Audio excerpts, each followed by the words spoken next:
Hi, good morning, everyone. Hope you're all fine. Warm welcome from Safety Dynamics. Today, the lesson is going to be on emergency preparedness. Okay, so emergency preparedness is something. Emergency can be within the occupational area, and at the same time, it can also happen outside the natural disaster, calamities, everything. Now, let us not discuss about the calamities or the natural disaster today. So, let us throw some insight on normal accidents or emergency that could happen within the working area. Now, let me give you a small example. This Titanic ship, what had happened? The entire thing sunk. The captain, Edward Smith, what had happened? He said, I have been in this marine field for the last 32 years. Nothing had happened. Nothing worse can ever happen. So let us not go in for a lifeboat and other thing he was saying. So ultimately, what had happened? They need to keep about 100% backup for the people, those who are traveling, passengers. But ultimately, they took the chance of going in only for about 10%. So the result, the final thing, what had happened, the fatalities were there. What is the reason for this fatality? It is because of complacence. That means nothing will happen. Zero, nothing will happen. I am confident. So that will not happen in, that should not happen in this one safety paradigm. Because your perspective should be totally different. Anything can happen at that point of time, any point of time, but you need to be careful. It is almost like a defensive driving. So you should always think that the other person is idiot. So here you will have to take care of all the sort of control measures. Despite taking all the control measures, also sometimes something can go wrong. That is totally beyond your control. But at least let everything be in your control, which are controllable. Right? Controllable things can be taken in all proactive manner, not a problem. And as far the emergency preparedness is concerned, there are two different types of emergency. We have already discussed on one area during the fire lesson. We have told you there are about 9 alphabets which are very important nowadays. The entire world is discussing about those things. One is emergency preparedness plan (EPP), and the next one is DRP, disaster recovery plan, and the third one is business continuity plan. So what happens ultimately? By chance, emergency preparedness plan is also there, and disaster recovery plan is also there, and business continuity plan is something that like something may happen. Whatever happens, my client will not suffer. So that means it's totally a customer relation management. Client at any point of time, you're not supposed to suffer. That's a thing, BCP. Now here, on-site emergency is one thing, and the second one is off-site emergency. On-site emergency is the emergency that could happen within the office, within the boundary, within the peripheral. And off-site emergency is something that it can happen outside. So what will happen? You need to take care of people those who are within the boundary, and in off-site emergency, you need to take care of people those who are outside also, right? Imagine the recent tragedy at Vizag styrene leakage. So the company, the management must have taken all sorts of precautions to ensure that the people are taken care. They should be alerted. They should be informed. They should be educated on what should be done. Similarly, the same like the Bhopal tragedy, 1986, 3rd December 1984. So what had happened? Ultimately, the MIC came out, and the people should have been informed very clearly. They should be educated very clearly which direction they have to run, and then the moment the alarm is on, what are the actions they need to take. All these things should have been informed to them. So that is nothing but educating the nearby community and ensuring that the damage is totally controlled. That is nothing but offsite emergency plan. And by chance, if there's an emergency as you're working, so what are the basic things you need to control? Definitely, like the manual call point will be there, fire alarm will be there within your organization. The moment the alarm is on, immediately what are the things supposed to be done? The first thing is alarm sound is for evacuation. Alarm sound is for evacuation, not for any other thing. And immediately, the moment you get an alarm, stop the work, right? And stop the work and go to the nearest exit. And the exit means you can even take the nearest emergency exit or normal exit. There is no confusion that should I be taking the emergency exit or should I be taking the normal exit. There is always a psychological misconception. People think that they will have to go only through the emergency exit. That is not the reality, right? You can take any exit, but only thing it should be closer to your work area. And never ever use the lift, because the moment you use the lift, ultimately the lift is a conduit. It's almost like a channel. What might happen? There are two problems in the lift. One is the cables may burn. So that's one thing. And the second thing, by chance if there is working on the conduit, imagine there is a fire on the ground floor. The fire, which direction it always travel? It always travel upward. So what might happen is you will be caught inside the lift, because the fire always travel upward and it comes and hits at the back bottom. So what will happen? The people, those who are inside the lift, will be almost like a burnt like a charcoal. So you are not supposed to use the lift. We will have to come only through the staircase. As you are coming down through the staircase, please walk along the left side. Walk along the left side, and then hold on to the rails. That's very, very important. Unless you hold on to the rails, there is always a tripping and falling problem. And in many of the cases, in fact, let me tell you the analysis of ILO, International Labour Organization, they say two-thirds of the total industrial accidents are all happening only because of slip, trip and fall. So let it not happen. And walk briskly as people walk briskly. That means the rapid walking is very, very essential. Multitasking should never be done. At the point of time, do not report your boss through the email and mobile phone talking. All those things should be totally not supposed to be done. And stamping should not be there. Don't push each other. Correct. And imagine when you, as you're coming down, if you are able to find some smoke, what could be the immediate action? You will have to take out a kerchief, make it wet, tie around your nose and mouth, and then start crawling. The crawling is always safer because why are we supposed to crawl? The basic reason is if you start crawling, you will be able to get fresh air. Because there are three reasons here. The fundamental reasons are the hot air is always lighter than normal air. The cold air is denser. So what will happen? The cold air, normal air will comes down, hot air will go up. Number one. Second thing, the temperature towards the ground floor, towards the ground will be very, very less.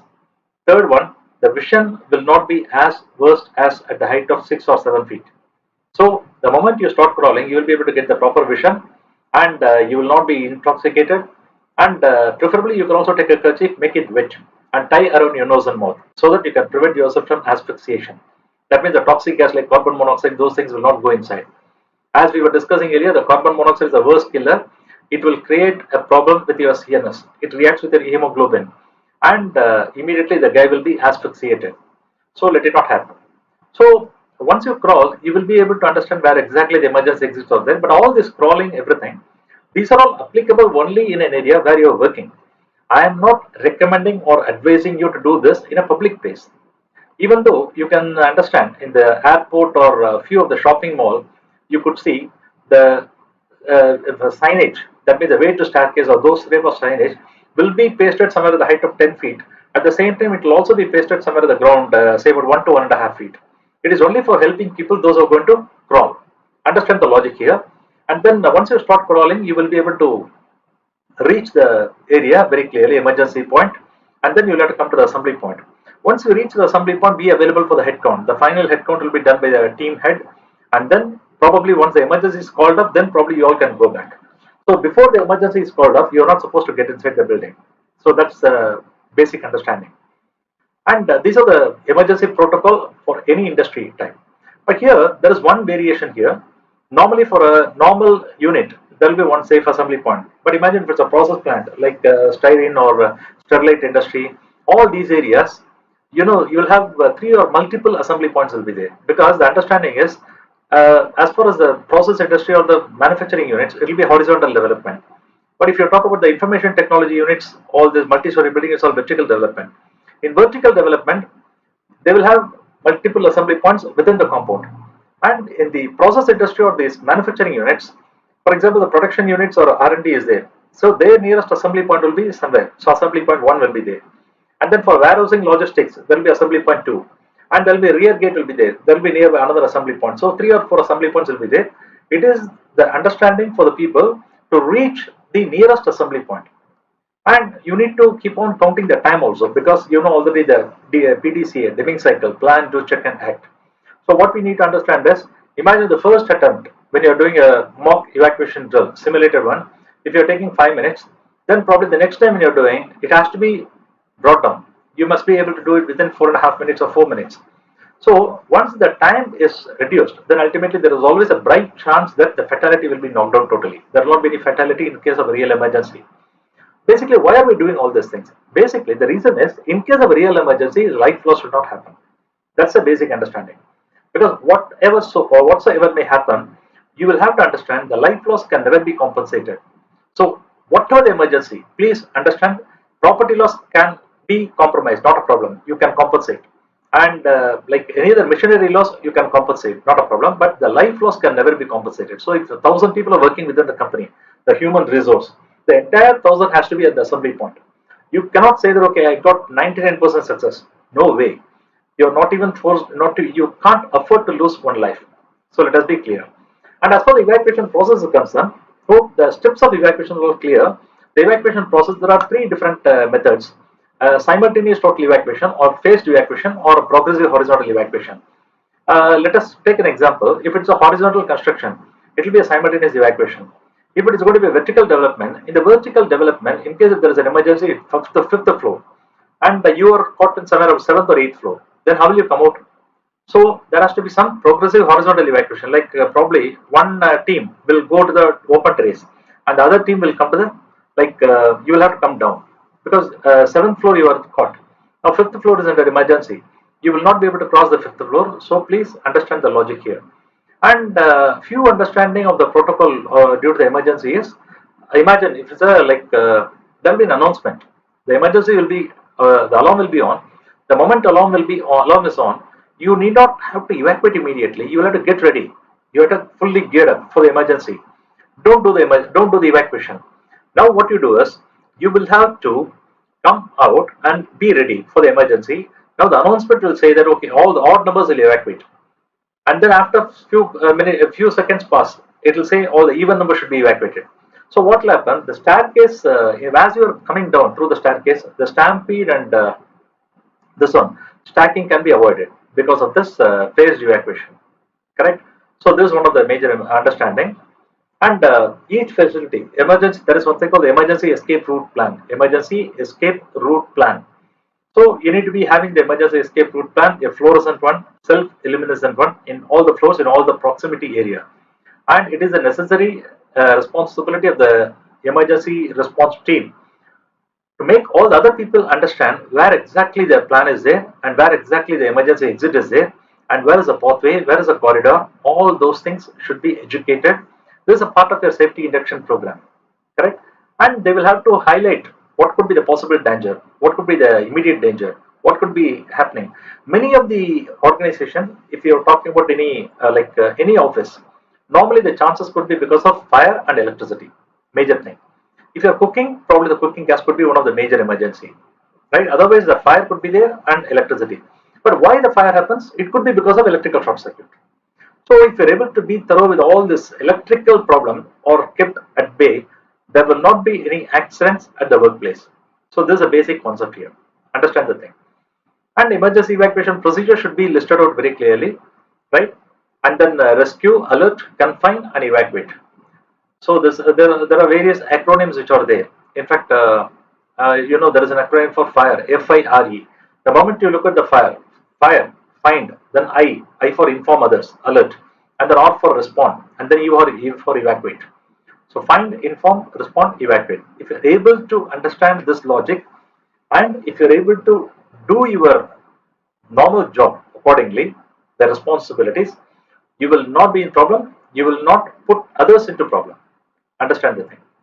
So evacuation procedure is very, very important. You need to come only through the staircase. You are not supposed to come through the lift. And then do not run. Walk as quickly as possible, as rapid as possible. And imagine if there is a smoke on the way as you are coming down. Try to crawl. Before crawling, just take out a kerchief and make it wet and tie around your nose and mouth, and then probably you can do.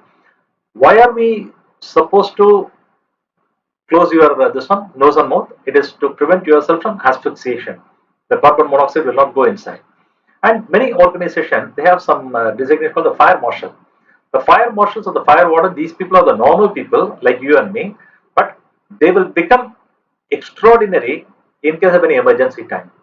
So they will just wear the reflective jacket for proper identity, and then they will announce everyone to go to the assembly point. And here the roles and responsibilities are so clear that there will not be any overlapping. Correct?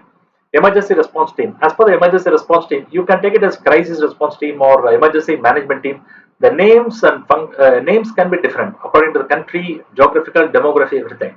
But ultimately, what they are going to do, what they are going to do, what are they supposed to do, it's all same. There is no major difference at all. As far as functional wise, it's all same. Number one, evacuation team. The evacuation team's responsibility is to ensure that everybody is evacuated based on the protocol what we discussed.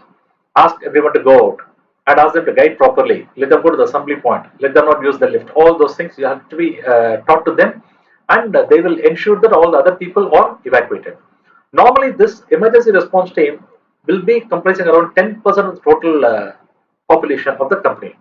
If 1,000 people are working in the company, around 100 people could be targeted for emergency response team, And as you are segmenting, as you are isolating for the emergency response in the selection process, you need to ensure that they are horizontally located at every vertical, every area, correct? In the range of say about for 10% of the total population, you can take it, but they should be horizontally distributed.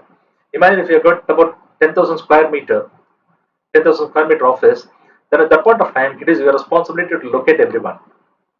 Every department, there has to be some emergency response team.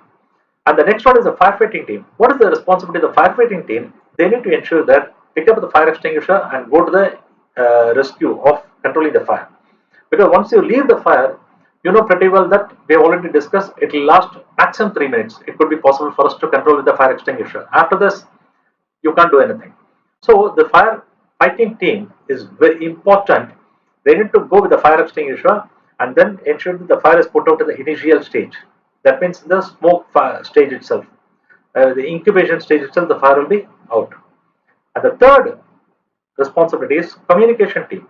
Communication team is to communicate everybody. They will be having the megaphone or a PA system, whatsoever may be the instruments. Their reason, the responsibility is so clear that they will have the CCTV. This one, they will be watching the surveillance camera. Imagine if you are able to understand that southern entry is totally packed, then probably you can give an announcement stating that, probably guiding all the people to go through the other exit. So to avoid the stampede. And medical emergency team. In case of any medical emergency, how are we going to support? How are we going to deal with that? There could be some AED requirement will be there. Somebody with an electrical shock will be there, and then trip and falling will be there, and asphyxiation could be there. So these are all the areas we need to take care. Medical emergency team and salvaging team. There could be some records will be there, which you cannot compromise. So it has to be taken care. So the maintenance or records or documentation, all those things should be taken care very clearly. The salvaging team. And then maintenance team. As for the maintenance team is concerned, they need to take care of the AC, air conditioning, HVAC, all those things we need to take care. And reporting system, the site main controller. If you have a site, you have a site main controller will be there. And every organization will have an emergency control center. It is called ECC. So the emergency control center is something that all these equipments will be there. You will have a megaphone, you will have the public address system, you will have the surveillance camera, you will have the firefighting equipment, you will have the instrument called the AED, automated external defibrillator, and it will have some some hacks or like imagine if there is an electrical short circuit, fire is already started, and you will have to cut out the electricity. So they have a axe which will be able to withstand about 20,000 volts. So these are the equipments they will have at any point of time. In fact, the stretcher will be there, medical this one stretcher, first aid box. All those equipments has to be there in the emergency control center. And every organization should have all these equipments mainly. And there are something called the evacuation chair, because if somebody is unconscious, you need to take them. You are on the 8th floor. How will you take them to the ground floor? There is the evac chair. So you can make the person to sit. This evac chair will be able to withstand the load of about 120 kg, and you can make it to sit, strap it properly, harness it properly, then you can take it through the staircase. And as you are going down through the staircase, even by chance, in case of an emergency, you got asphyxiated, the chair will be static. It will not move down. So this is understanding what we need to gain. And in many organizations, the fire drill is one of the compulsory things which we need to do every 6 months. So in a few companies, they are doing for 3 months also. But as per the standard code of practice, COP, it has to be done at least once in 6 months and once in a year. Twice in a year you need to do. Okay, minimum. So this is the thing. So here in the fire drill, normally see one basic myth what we discuss is, as far as our country is concerned, in India, we always think that drill means it's only for fire. It is not the case. It could happen for any emergency. But most predominantly we are getting only the fire emergency. That is why we are concentrating on fire. It does not mean that the fire is the only emergency. If you go to some other country, Japan or USA, fire may not be the problem. Earthquake or tremor or tornado, all those things will be problem. So there they will be devising an emergency plan for those areas. Correct. So and roll call has to be done. Roll call is something that once you reach the assembly point, everybody is available. Then your name will be called and you will have to show your hand, and then you have to remark your presence. And then unless and until the emergency is called up, you are not supposed to get back. That means you are not supposed to leave the place. You have to be waiting there. And then in all these areas, there are few people called like the vulnerable people, the special people. Who are all the people? Like young people, differently abled, correct? And then pregnant ladies. So these are all the people who are called vulnerable. And we were discussing about this emergency escape route plan, EERP. Similar to this one, these people should have designed a PERP, personal escape route plan, for each and every person. And the person who is working with these people will be called as a buddy. The buddy will be taking care of all these people in case of an emergency. And even before emergency also, the planning will have to be done in case if the lady got pregnant. Now, she can always discuss with the HR and to ensure that she is relocated. We were discussed about this hierarchy of risk control. So elimination, it's always better not advising her to come to the office. Let her work from home if it is possible. If it is not possible, let her come, but let them not be placed in somewhere about 8th or 9th floor. Let her be placed somewhere on the ground floor. If it is not possible to relocate the ground floor, she has to be located on the 8th floor. Then at least look at the chance whether she can be placed somewhere near the emergency exit where the staircase is there, right? Obstruction can be minimized. So these are all the thinking pattern you need to educate the people, correct? Okay. And there are various evacuation process. Evacuation process is this lifting methods. If the person is not able to walk, how we are going to take care? There are 2 men carry or 3 men carry or wheelchair and whatever the thing. See, one thing what we need to understand is it is optimizing all your resources. By you cannot be so adamant that only with this instrument I will be able to do something. No, it is not like that. You can do everything, but at the same time, whatever the resources you have, you can take care. And shared premises, the multi-tenanted, multiple occupancy, number of people are there. If you take any IT office or complex, there will be about 40, 50 organizations will be working. So there it is all the more important that everybody should be informed about the emergency. Correct. Because if fifth floor is occupied by one company and sixth, seventh, eighth is occupied by another company, if there is an emergency in fifth floor, it is the responsibility of the occupant to ensure that all the other people are informed before it goes out of your control, right? And there is an emergency exit. You can see the door here. You can see the signage here. On the door, you can see the emergency panic bar. It's called the panic bar or the push bar. The moment you push it, what will happen? The emergency door will be open. The emergency door will be synchronized with the fire alarm system. So what will happen? The hooter will trigger the alarm. Imagine if the door is already open, then at that point of time, there will not be any alarm and you will have to press the manual call point. Or are you getting me a point? Imagine if the manual call point is already triggered by somebody, now the alarm is on. Now you are opening the emergency exit. So that means it will be deactivated because it's already working. Nobody has pressed the manual call point. Then at that point of time, you saw the fire. You don't even have to go to the manual call point if it is not nearby. You just open the manual emergency exit. Since it is automatically synchronized with the system, it gives an alarm. And the position of the emergency exit should be very clear. There should be a proper corridor, number one. The way to the emergency exit should not be obstructed, number two. Number three, as you open, there has to be a landing platform and then only the staircase should start. You just cannot have a staircase straight away closer to the emergency exit as it is open. Number four, it should be in pushing condition or the pulling condition. And as you open, as you're going down through the staircase should have a proper dimension. The standard width, height, everything should be there. And it should be by eight steps will be at one side and then like Z pattern, like Z, just imagine.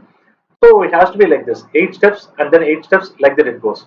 And it should be with the guard rail, mid rail, everything, and the holding for hand holding. The facility should be proper. What is the benefit of using the emergency exit? The reason is you will not be asphyxiated because the fresh oxygen is there. And the emergency exit staircase would have been made with a metallic staircase and other things, so ultimately it will not catch fire. So these are the basic understanding what we need to take care in saving your life. And shared premises we said. And see here, these are the non-conformance. Here in the first slide, it's self-explanatory. The way to emergency exit is totally obstructed. Somebody is standing and the file racks are open and the housekeeping problem. So these are the things which is not supposed to be done. This is not the way. The fire extinguisher is kept. But only thing, what is the possibility or proximity of the fire extinguisher? So that we need to take care. And every organization, every company, they need to take care of one thing called the fire safety order. Fire safety order is a very important thing. It's coming as a criminal offense. Like by chance, if somebody is not taking the fire safety order seriously, it will be taken as a criminal offense. And if there is any like emergency because of fire and people died, it is coming under the culpable homicide. Culpable homicide not amounting to murder. That means owner of the premises His intention is not to create a murder, but ultimately if something happens, why it happened, it is because of his ignorance, not innocence. Knowingly he has committed something, he knew pretty well this is the order, I need to obey, I need to abide by the rule, but still he has not done it. And now the accident had happened, ultimately who will be in prison?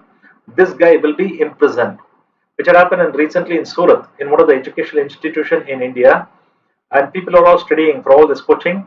And then on a Saturday, what had happened? There was a major fire because of electrical short circuit, and without getting the proper license, they just put a shelter on the rooftop, and electrical short circuit. The entire thing was totally stacked, and the people started literally jumping down from third floor, killing themselves. More than 18 students were fatally dead, knocked down. They couldn't be saved. So, is it a avoidable accident or an avoidable accident? Definitely, it's avoidable accident, provided all these control measures being taken in proactive manner.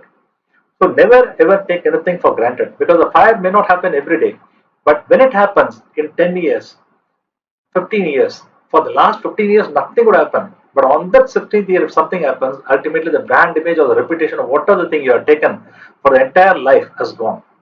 So please do not risk other life. Please do not put others into risk. And duties of the responsible persons. So what are the basic requirements he need to take? He has to take the fire risk assessment. Risk assessment is applicable for every area of operation, but the fire risk assessment is one of the predominant thing which every organization must take care. What are the precautions? Where are the source of ignitions are there? Where are the source of fuel available? And do we have any barrier system? And how about the firefighting equipment? Besides the firefighting equipment, because the fire extinguisher is going to be the first aid equipment. Besides the firefighting equipment, do we have all the hydrant system? Do we have a smoke detector? Do we have the fire alarm system? How about the emergency exit? All these things should be thought about this, and everything should be documented properly. And the fire safety procedures are to be made very clear, and it should be authentic. Once the documentation is authentic, everybody should be made to understand everything, and they should be even able to recall at any point of time. Correct? And how about the communication process? We were discussing about the communication. Communication is nothing but you need to contact. Who are the emergency services you may have to contact? One is fire brigade and the ambulance, right? Majorly. And probably the district municipal authority or corporation, those type of people also you may have to call. So you have to ensure that the numbers are visibly displayed. The call tree should be there. The call tree will have all the emergency contact numbers. At that point of time, you can't go and check all this thing. Instead of going through the call center helpline number, it's always better to go through the landline. They will be able to pick up the call, and they will be able to, because every second is very, very important. You know pretty well the fire could be controlled only in 3 minutes. That's if you're able to control the fire within 3 minutes, it's incident. If you're not in a position to control fire in 3 minutes, it becomes accident. So, do you want to control the fire in the incident stage, or do you want to control the fire in the accident stage? It's all in your hand. So, ensure that premises and any equipment provided in connection with fire safety are adequately maintained by the competent people. And what are the duties of employees? Employees complies with the law, assist employers. They see, employer is giving you salary, and they are also taking care of your life. And you need to understand that you are able to cooperate with them. There is no point of retaliating. So, what are the being rules passed on? Cascading effect from the top. HR manager or your department head, unit head tells you something, automatically it goes down, and it should be reinforced in your mind. You must be able to understand everything. Your thought process should be so clear that at any point of time I'll be obeying all these things. And cooperate with employees regarding fire safety duties. There has to be some give and take policy. Instead of being dependent or instead of being independent, it's always better to be interdependent. Interdependability is very, very important. And in case somebody is not obeying the thing, despite you telling them, it's your duty to escalate it. Clearly. Okay, and this had happened, pretty well, the WTC, World Trade Center.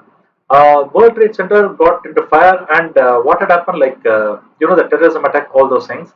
There's a fantastic case study here. It's an infamous accident, but still, what had happened? There was about 25,000 people who were inside, and out of 25,000, 22,000 were able to come out.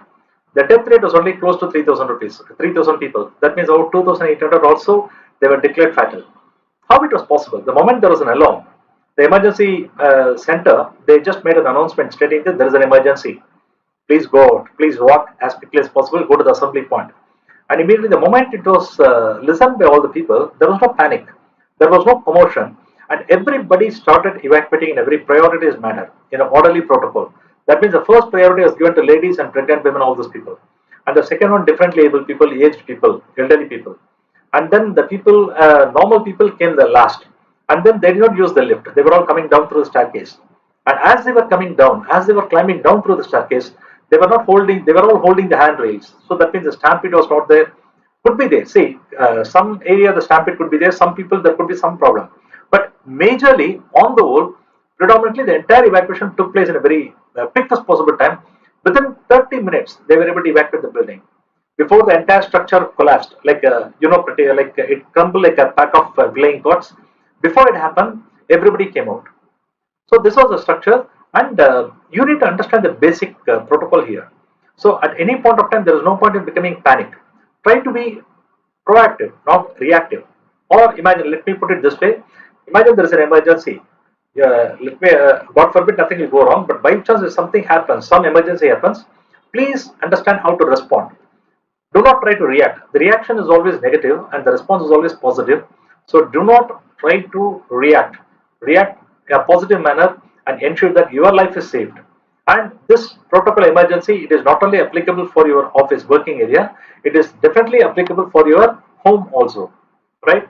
So please be very clear. The moment you get back to your home, please do the safety audit. Am I safe at your home? How about the cooking gas? And how about the electrical thing? And is there any chance of fire? And how about the staircase? Correct? Imagine if there is an emergency, like a smoke and other thing, air conditioning checking. So maintenance, all those things, if you're able to take it properly, nothing worse can ever happen. So wish you all the very best. Thank you.